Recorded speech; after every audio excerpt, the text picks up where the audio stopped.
dipped it in animal blood, and told their father Jacob that Joseph had been killed by a wild animal. Jacob wept bitterly for his beloved son. In Egypt, Joseph was sold to a man named Potiphar, an officer of Pharaoh. Even as a slave, Joseph worked hard and faithfully. God was with him, and everything Joseph touched succeeded. Soon, Potiphar trusted Joseph with everything in his house. But one day, Potiphar's wife tried to tempt Joseph to sin.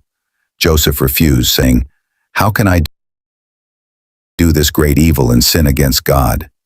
In anger, she lied about Joseph and accused him.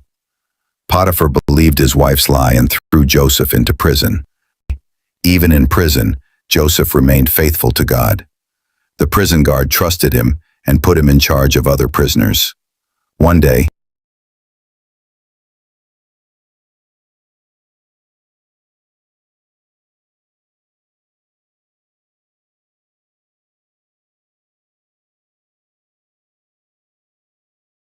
two of Pharaoh's servants were in prison with Joseph.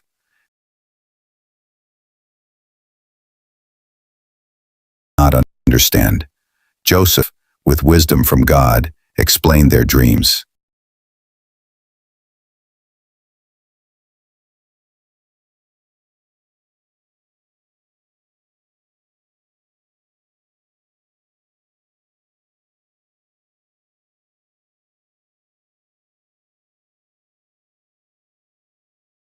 He told the cupbearer that he would be restored to Pharaoh's service, but he told the baker that he would be executed.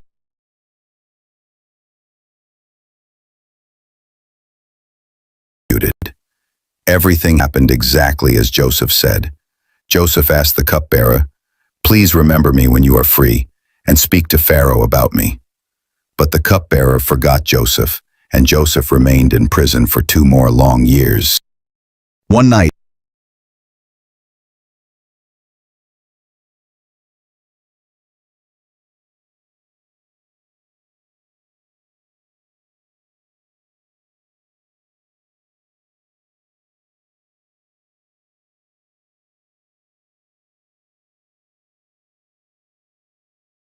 Pharaoh himself had 2 strange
had 2 strange dreams.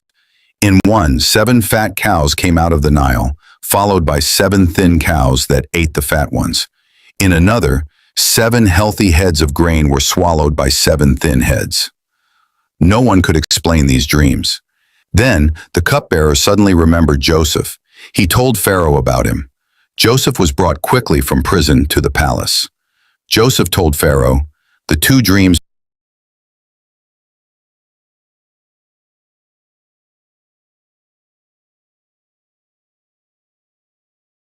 mean the same thing. God is showing Pharaoh what he is about to do. There will be 7 years of great plenty, followed by 7 years of terrible famine. You must store food during the good years to survive the bad years." Pharaoh was amazed by Joseph's wisdom. He said, "Can we find anyone like this man, one in whom the Spirit of God dwells?"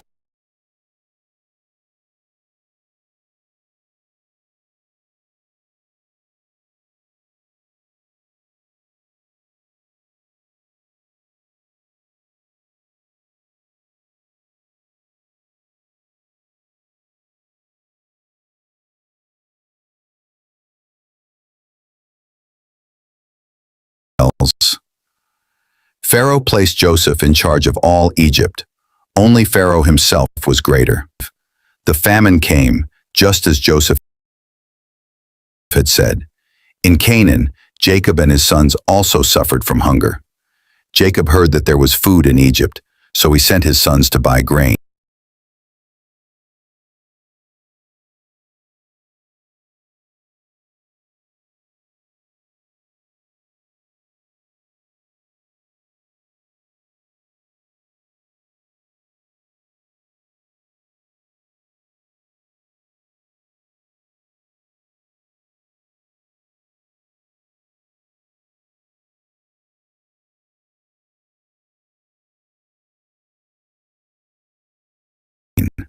When Joseph saw his brothers, he recognized them, but they did not recognize him.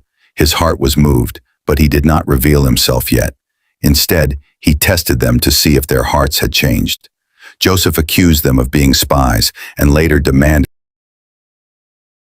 they bring their youngest brother, Benjamin. When they returned with Benjamin, Joseph prepared a feast for them.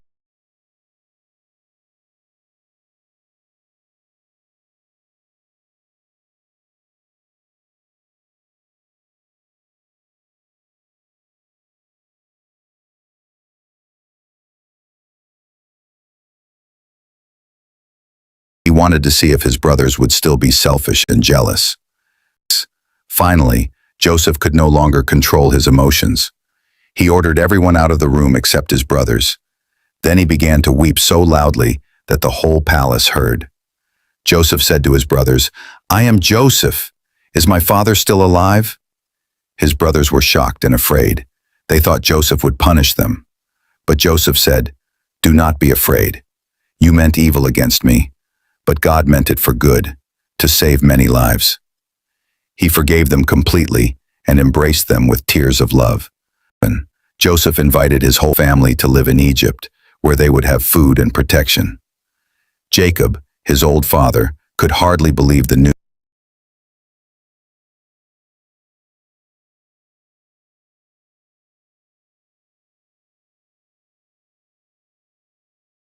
news that Joseph was alive. When he finally saw Joseph again, their reunion was full of tears and joy. Joseph cared for his family until the end. Even after his father's death, he continued to forgive and bless his brothers. His story became a testimony of how God turns pain into purpose, betrayal into blessing, and sorrow into joy. The story of Joseph teaches